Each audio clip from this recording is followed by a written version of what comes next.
Hey everyone, this is Kate from Moonflower Moments. Welcome and welcome back. Today I have a bit of a happy haul to share with you. So I want to share with you all of the decks that have come into my collection recently and different ways that I would like to incorporate them into my practice.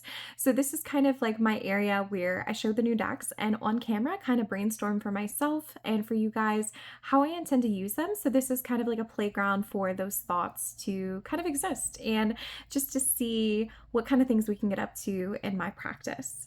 So the first deck I want to share with you is a happy Kickstarter that I recently got in, and that is going to be my Sublime Thresholds Tarot by Urania Press. I really love everything that Urania Press does. It's always so high quality, and this deck is no exception. So this deck is one that is meant to explore the experience of the sublime. It is a fine art deck with paintings ranging from the 17th century to the 20th century. And essentially, in experiencing the sublime, the way that the sublime is expressed in the guidebook, the larger guidebook that comes with this deck, is that the sublime is the experience of coming up to something that is so vast and so great that our mind can hardly conceive of it. So think of something like a very vast mountaintop or a really beautiful kind of scene, or even just contemplating death itself. All of these keywords that are on the cards are meant to kind of give us that feeling that we get when we realize we're only alive for a short period of time, when we kind of recognize that sense of humanity, or we recognize that we are so much smaller than a mountaintop. And I think in that we can kind of feel dread, but we can also feel gratitude that we get to experience it even for a short period of time. And so I really appreciate that there's a variety of keywords that are meant to kind of put us in that area of always constantly admiring or constantly being aware of what is larger than us, such as prowess, enticement. I love this for the Page of Cups. She's really, really stinking beautiful. Picturesque, enigmatic, sovereign, I think definitely the truth. And so these words are kind of meant to open up portals for us. This is also, the word that is on the bottom is also in Greek, which is representative of specific archetypes that are also meant to open up the reading for us. So I am really looking forward to the experience of working with this deck. I think I have been experiencing a bit of dread lately, and also a little bit of the world is very big. And of course, when you fix a deck, it ends up that it was just like one or two cards that were backwards. But I kind of want to use this deck to put me in a place of gratitude, but also in a place of doing some readings that kind of validate for me that there is a lot of big things happening, or there are a lot of big things happening around me that are outside of my control. And while there is delight to contemplate, you know, and depths to contemplate, and cliffs to contemplate, some of these words do tend to edge a little bit on the side of shadowy. And so I think that this deck is one that is meant to help me experience that. So I have done a couple readings with this deck for my tarot room. My tarot room is a place where I hope I can experience the portal of the sublime, and I can always kind of be stuck in an area where I am contemplating these larger ideas. And so for that reason, I've kind of decided to make this my deck for my tarot room in general, because I want this to be a space that continually holds the idea that there's something larger than me to ponder and to contemplate. So that's one of my plans for this deck. I do think it's going to probably support my emotional well-being in the future. I just don't know what that's going to look like yet. I think this is a great example of a keyword that really makes us like ponder. So like cries of animals is definitely that kind of shocks us into there's something so much larger than us in this world. And especially from cries of animals, that's a very instinctive kind of primal experience that we hear when we hear the cries of the animals. Beautiful. So I will be giving this one a go, both with my room as well as supporting my mental health.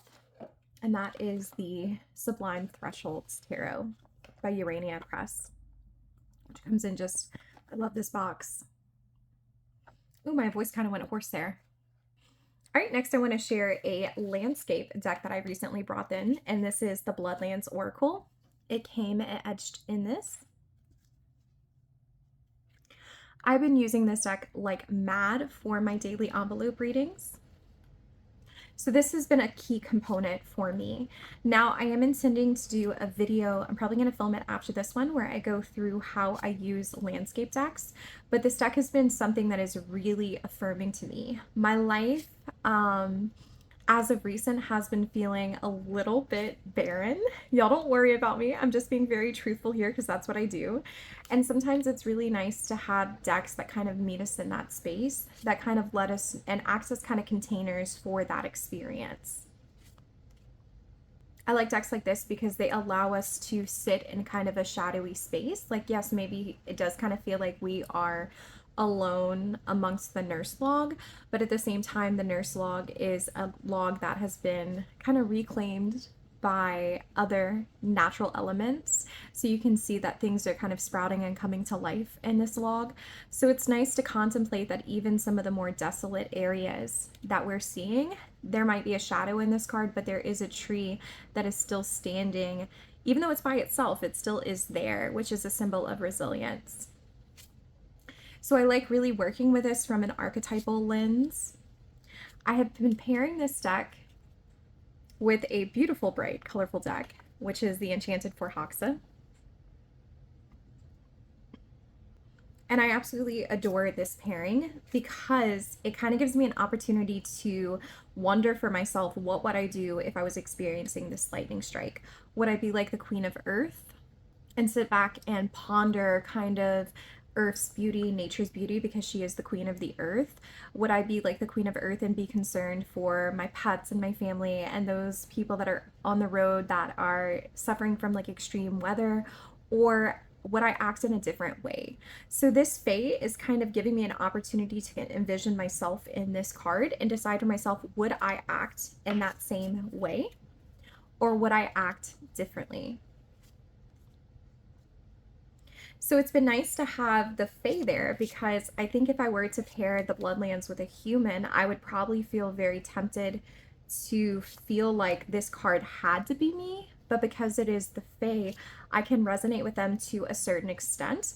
But if I wouldn't react the same way to the footpath as this young girl who's in the Five of Water, that's okay. You know, I'm not feeling tempted to because she's not human. She is something entirely different that I can learn from and aspire to be in certain situations. But of course, we're going to act differently if I were to choose to act differently than her in this situation. So in the case of this, we have the waterfall, everything kind of rushing, and we have the Council of Monarchs. So elders that seem like they really are well put together. We have the different elements portrayed here.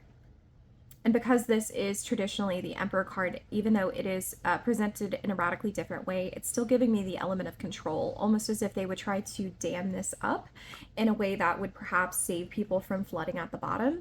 I wouldn't do that. I wouldn't be a part of the council. That's not who I would be. I probably would be more overwhelmed, but that's okay because, you know, I don't have to be like these individuals here. I can use it kind of as a cornerstone to think for myself what I would want and what I want to do. So this pairing has been just everything that I need. This might be my favorite pairing of the year, especially because this is black and white and this is color. It kind of adds to the contrast of it's existing in a different world. But I feel like we need kind of the theoretical, this is what I could do, and this is kind of like the harsh reality for me to get a sense of both the reality as well as what could be. And I think that that's pretty balanced and important for us to see. So this was the Bloodlands Oracle with the Enchanted Forhaxa, which I have had for a while, and I'm so thankful to put it to good use. And on that same vein, I did purchase the Mindscapes Tarot. I know this was like heavily awaited by everyone, basically everyone, it feels like, in the tarot community. I came to tarot when this was first funding on Kickstarter, the Major Arcana. And so I'm very excited to own a full edition of this. So this is another one that I'm still working with, and I'm still kind of contemplating how I want to use. I've just been using it for a lot of daily draws recently.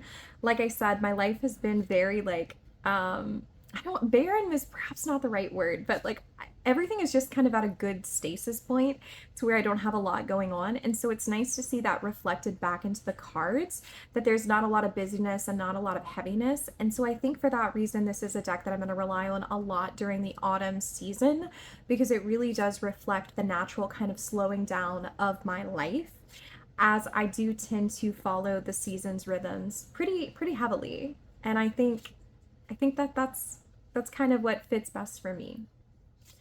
So Mindscapes Tarot, indeed. I just kind of wanted to show this. I know it's been all over TarotTube. The guidebook is really quite incredible for this, actually. So this is 4 of Spires, which would be 4 of Air. And I greatly appreciate for the minor arcana, we actually get some journal prompts. So moments when I feel most in need of mental rest and regeneration are 10 activities or environments that help me relax and unwind are. I love it. For the quartz, we get affirmations. So this is for the Knight of Spires. And then for the majors, let me go ahead and get to the High Priestess. We actually get an action step, which is one of my favorite things to work with in tarot, is a nice little action step.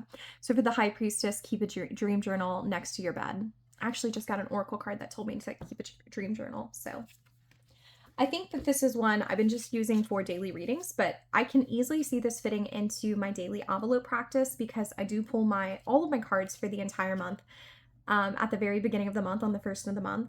So that way, you know, it takes a lot of mental energy for me to sit down and kind of open a reading. So it's actually kind of easier for me to pull like 30 small readings and stuff into envelopes and then just open up the envelopes every day. And I really enjoy readings that I can kind of walk away from with like an action step. So since the guidebook for the majors is set up for that, since the affirmations tend to also kind of follow suit or could be easily created to be an action step, I think this is one that's going to slot in nicely to my practice there. So Mindscape. So if you have this one, I would love to hear how you are using it, because I am coming up with that collection of ideas of how I use my landscape tarots, but I feel like that video is going to be deeply personal. So I'm kind of taking some time to think about what I want to say before I get started. Like I said, might start filming today. Maybe it'll be a little while. I don't know. So any ideas that you want to share about how you use the Mindscapes Tarot, especially because it's such a new deck. I know a lot of people are kind of getting their feet wet with it. I would love to hear y'all's opinions. All right, next is a set of decks that I'm actually studying. So I have the William Blake Triumphs edition, which these are huge cards. There were only 300 of these printed, so they've been out of print for quite some time, and it's only the Major Arcana. So I've been studying these quite extensively, along with the first edition of William Blake, which is a full edition. It comes with this guidebook, and I've already started tabbing it, as you can see. So I'm going to kind of show these two together because I am using them similarly. So the Major Arcana that are featured here, this was kind of Ed Burnham's first kind of attempt to kind of reconcile William Blake's mythology and ideas with the tarot. So I actually learned that William Blake had created 21 illustrations in the name of the Book of Job, and he had published those. And when he had published the illustrations, which are these that are shown here, he featured characters from his own mythology that he had created. And their journey actually strangely resembles the Fool's journey, even though he has never really come into contact with tarot. At the time in which William Blake existed, tarot wouldn't have been in England. So I think it's really cool that he ended up like creating a mythology and a fool's journey that is very similar to tarot, even though he wasn't in contact with that. I find that just to be really cool. So I've been studying these cards because they show in great detail the original artwork. And then this is the first edition, which has a more muted color palette. And I've been actually working with these cards too. It's been a lot of fun to see the comparison and the contrast. So watch, I'll show you this.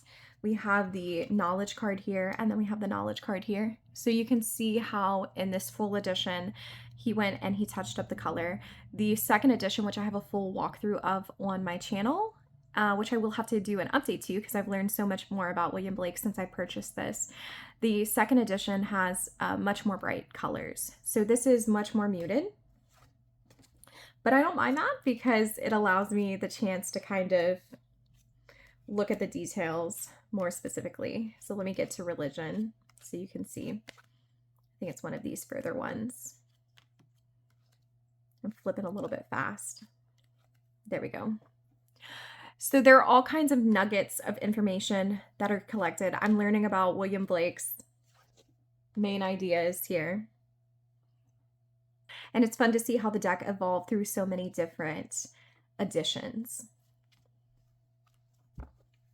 So those were two of the decks that I came in. Those came in about the same size. I've been using this first edition as altar cards, and then if I need to see like a closer up of the image, I do that.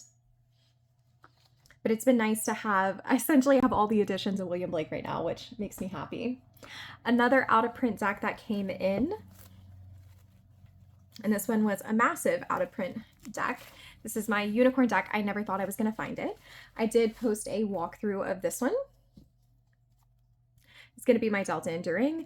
I think since I've got it, I've posted about it in almost every video, but sorry guys, it's been a while since I've made this, so for my records, I kind of wanted to include it here, even though it's kind of featured in a couple other videos. So Delta Enduring features the Delta, which is Louisiana, Mississippi, and it very heavily features New Orleans, which is where the creator is from. This deck is out of print. It's another one that only had about 300 copies, so I'm really lucky that I was able to get this on eBay for a reasonable price. And so this is actually my second Louisiana deck that I have.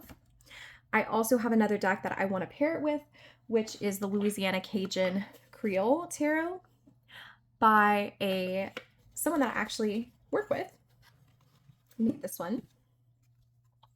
And so I haven't done this yet, but I think that I would really like to deep dive study both of these at the same time. One of my favorite ways of learning is looking at how an idea can be conveyed through two different decks. So for example, this is the Four of Cups, this is the Four of Swords. And so I think it would be a lot of fun to match these decks up and see how each creator decided to portray this.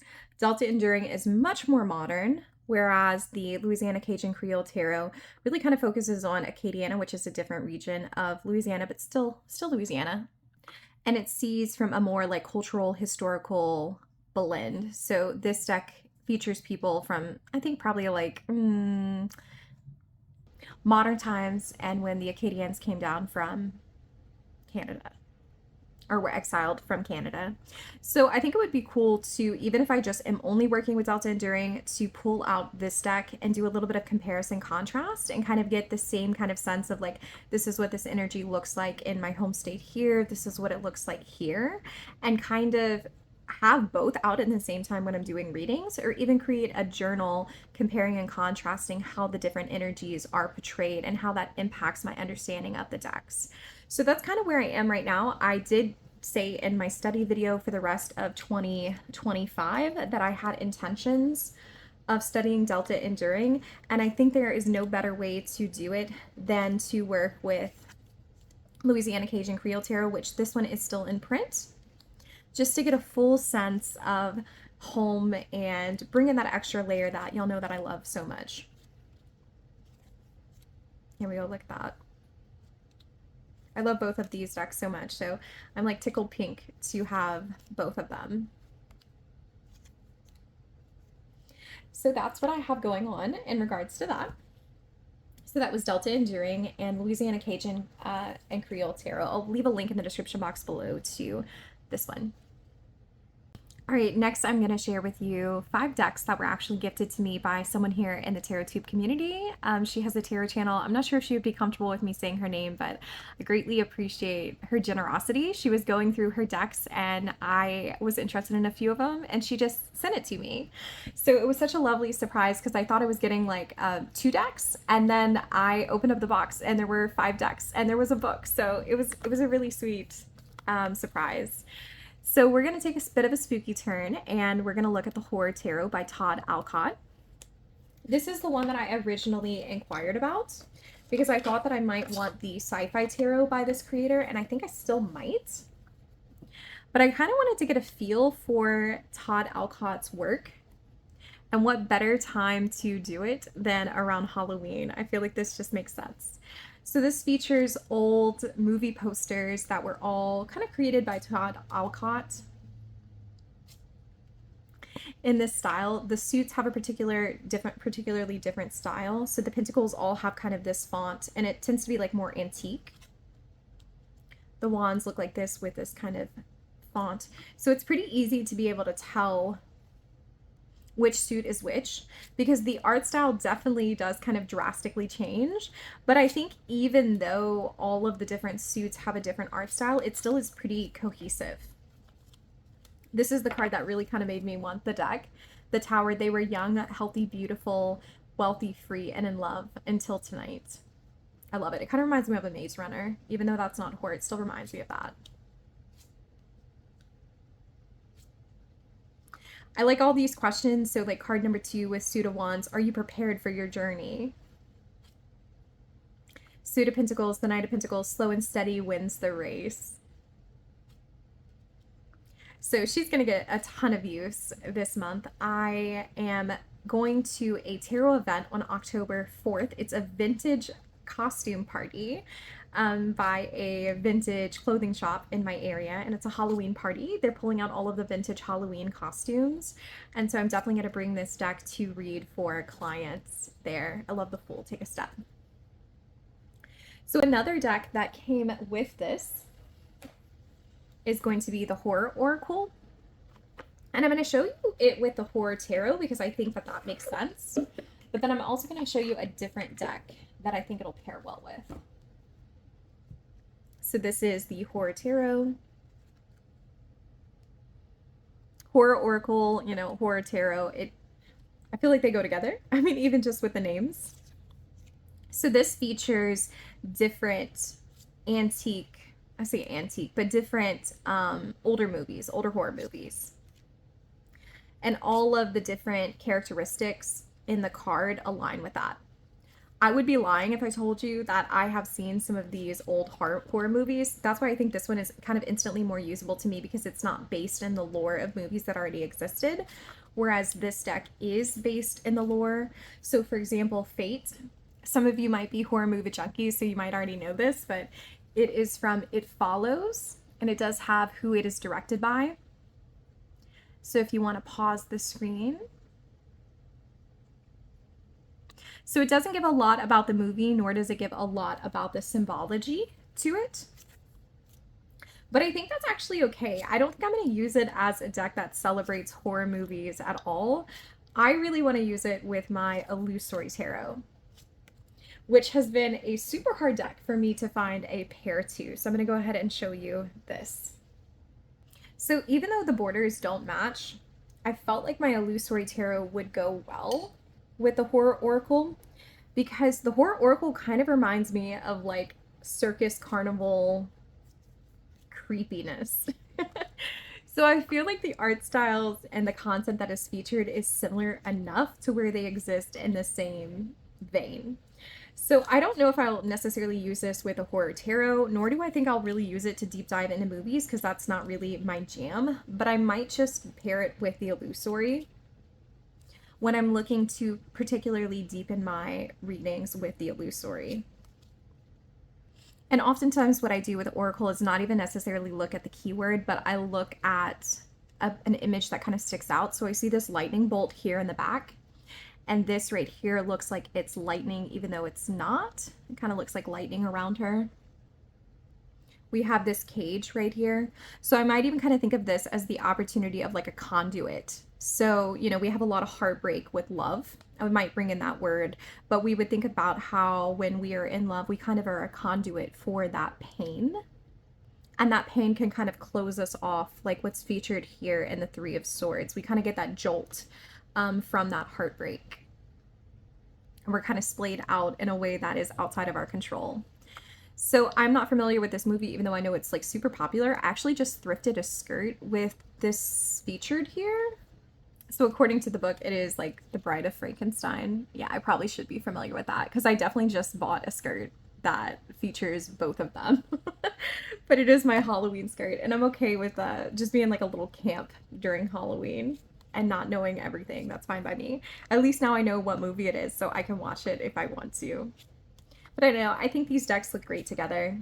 I think the color scales really match. So Illusori finally has a buddy. It has never had one before. It's not really one I use Oracle decks with. But I knew when I saw this deck, this was one that I was interested in getting because of the color scales. And just the general vibes. It definitely is spooky, similarly to Illusori. So that was the Horror Oracle with Illusori. The next one is one I haven't seen featured much on TarotTube, and it is the Unveiled Tarot. I actually thought about putting this one on pre-order, so this is one I'm super excited to have received. Because I very, very rarely pre-order decks, so it's nice. It's nice, kind of when decks find their way to you. So this entire deck is based off of the idea of juxtaposition or contrast. So there is an image in the background as well as an image in this box.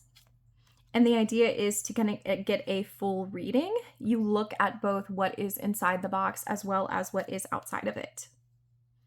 I love this right here for the strength.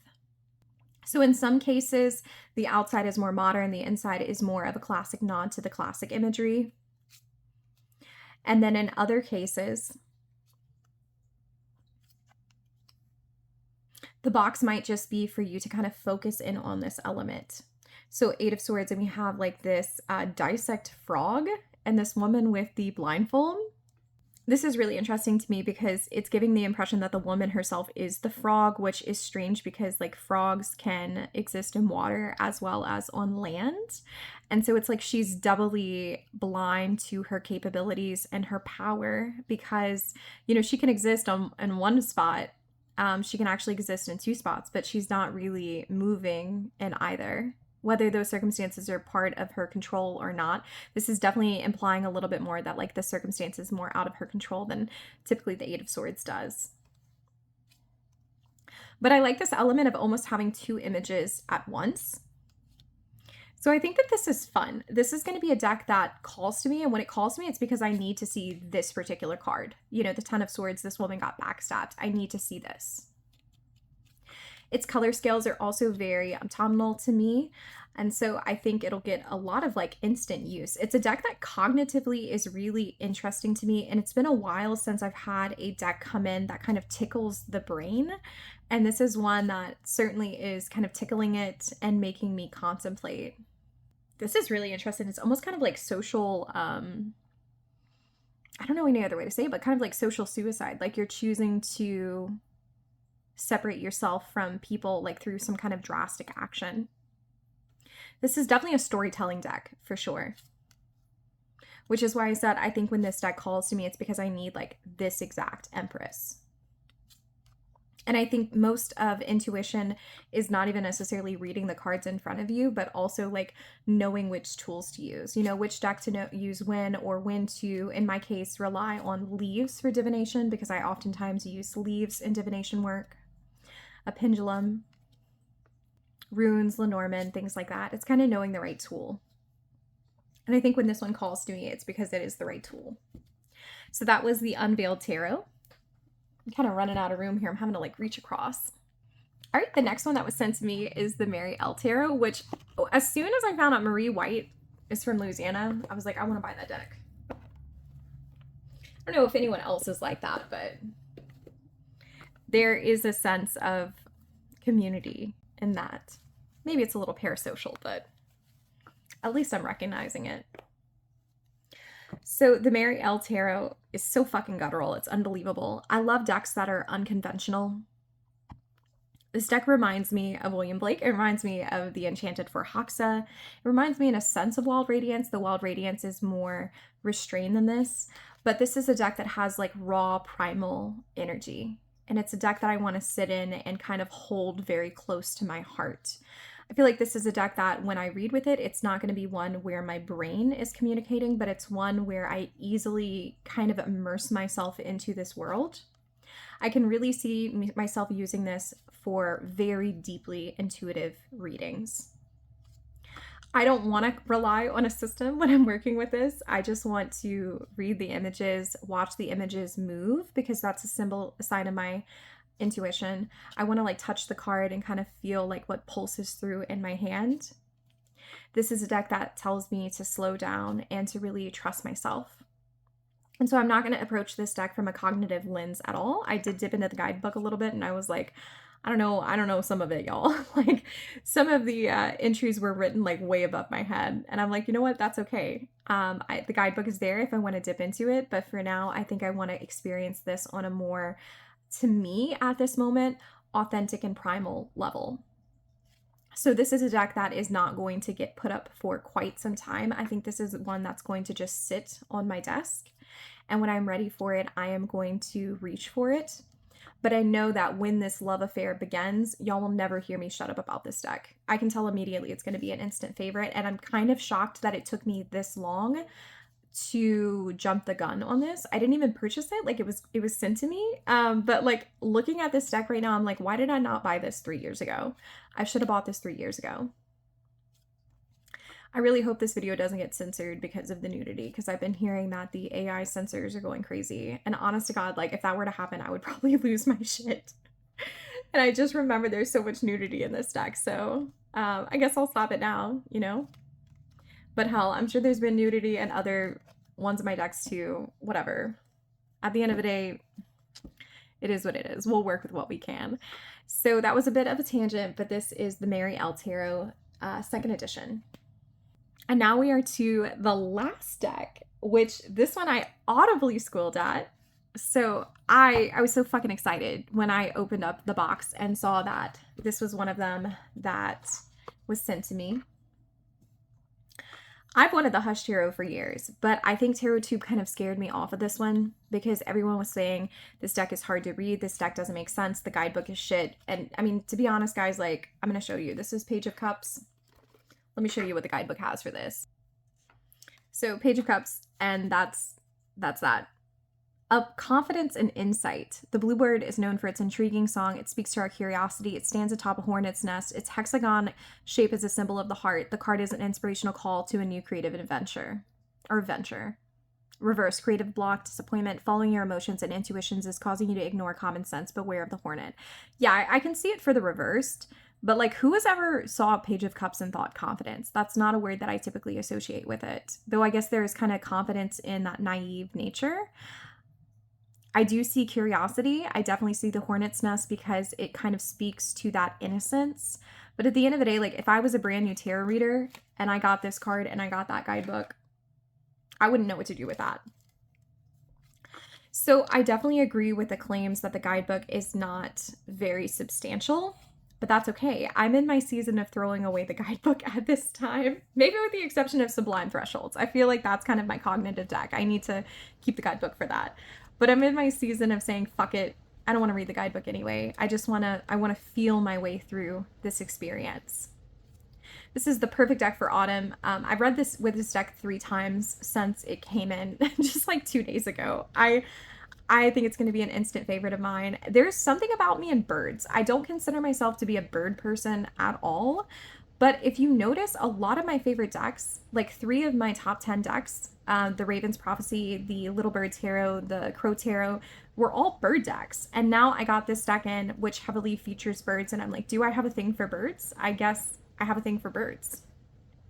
But I think I like what they symbolize because I am someone who has a lot of Gemini placements. And so it's fun to kind of think from that bird's eye point of view. And especially when you think about birds that migrate or always travel, the concept of kind of flittering from one place to another for those particular species is something that really is kind of enriching my mind right now. So I love it already. Oop, another card of nudity. Look at that. That's the Three of Swords. It's just painful. Like, and look what's in her mouth. It looks like she has a bee that's about to go into her mouth and that she's dead. It's very graphic imagery. So this is the Hush Tarot. So this one was a big one. I had a lot kind of come in through gifts and the Kickstarter, and then a few things that I picked up for myself. And it's always nice when we enter in a new season and we have new things to play with. I think everything that I kind of have on my desk today is really something I'm excited to work with in the autumn months. And it feels good to have a little something new to play with, kind of like it's a new bit of an adventure. So with this being said, these were my recent decks, and I hope that all of you have a great day. Thank y'all so much for being here.